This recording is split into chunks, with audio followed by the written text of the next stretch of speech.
Well, Senator, I do agree that we have to bring about change and we have to give more power to the people. And recently I had a chance to read this book called Secrecy of the Federal Reserve. It's written by a gentleman by the last name of Mullen. And what Mr. Mullen did was he showed how even the financial system itself has been created in 1913, Jekyll Island. And what it did was it gave the power of the United States. It took the political power away from the people and gave it to the bankers, Bank of England, a whole bunch of other individuals, if you read this book. But I was also talking to a gentleman who's running for Congress, a gentleman by the last name of Town, and he was saying that book didn't go far enough. It actually, he was talking about it went even further. So what it shows is it shows that these bankers have seriously gripped the United States, have distorted it, and basically, as you're saying, they're taking the power. They're the special interest people. They're taking the power from the people. What I'd like to know, Senator, with all your research that you've done and everything, could you quickly talk about your that Citizen Power book that you wrote? Well, yes, very much. You can get it. There's several books out there that I've written. One is Citizen Power, which is Author House, and it's for sale on Amazon. Or you can go to my website, MikeGravel.us, and you can order a copy from there. The other book is A Political Odyssey, where it talks about my public life, where I spent most of my effort in trying to fight the military-industrial complex. Another which talks about the kingmakers, where the media sold us out where we took us to war in the war of choice in Iraq. And another is a compilation of my writings and speeches as a public official. But with respect to Citizen Power, Chapter 2 deals primarily with the national initiative, and Chapter 12, which is a new scholarship and something I'm very proud of because I'm not a PhD. I'm a bachelor's degree, but essentially self-educated and very much of a knowledge junkie.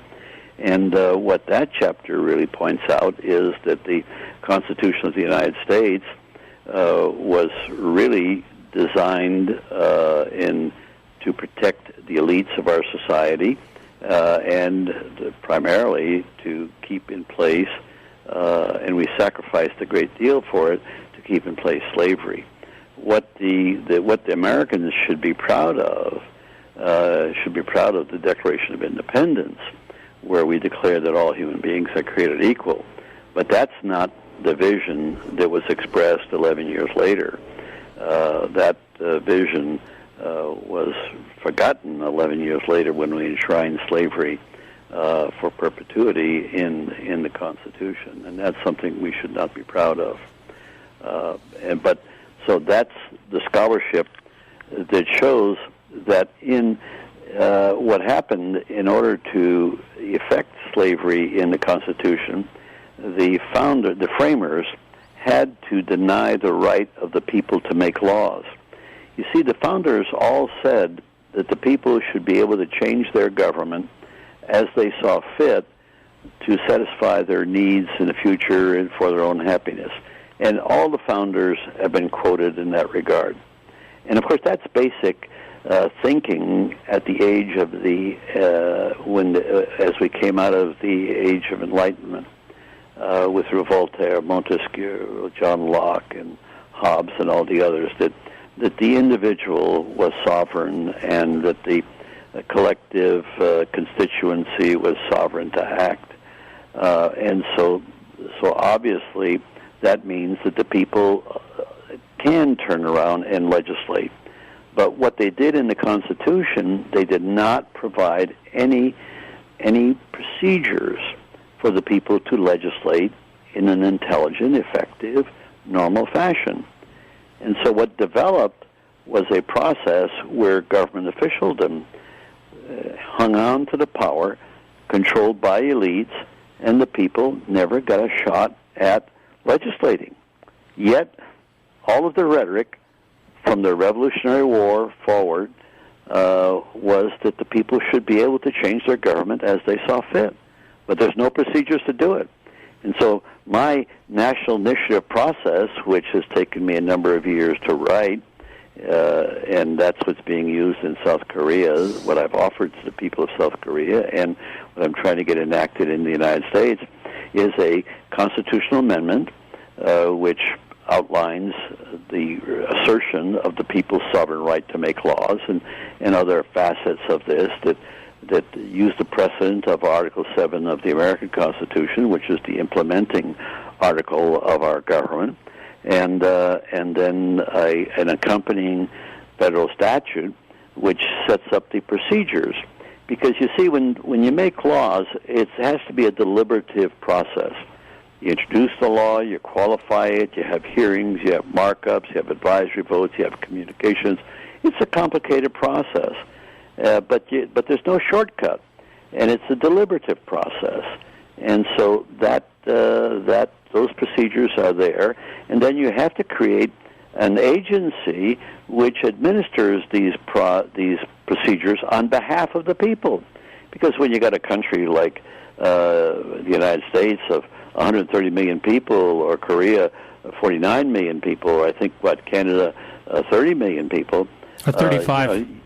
35. Okay, well, but the constituency is probably 15, 20 million. Around there, Senator. Yeah. So you need an agency that will handle the procedures on behalf of the registered voters, whether it's for the city of Vancouver, or for the province of British Columbia, or for Canada proper. And so that's what you create. You create a trust to be able to do that. So in a sense, it's a complicated process, but it's not any more complicated than the structure of government that you have today.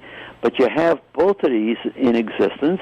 So you have the people operating, making laws independent of the government, and then the government still makes laws. Those the people can pass a law, and the Parliament could turn around and change the law if they saw fit, or improve upon it, and vice versa. But clearly, when the people come into the arena of making laws, they clearly become the senior partners. And so if the people wanted to do away with the relationship that exists within the Commonwealth with Great Britain, they could do that. The people could do that, and it could be done with one initiative, and it would be the will of the people, and it would be a lot easier to do it that way than ragging it around for 10 years. And just one initiative could do that. But first, you have to put into the hands of the people the power, the generic power, for them to make laws, and that's what the national initiative does. And from my point of view, whether it's in Korea, here, or in Canada, or in France, I'm not talking about a policy issue.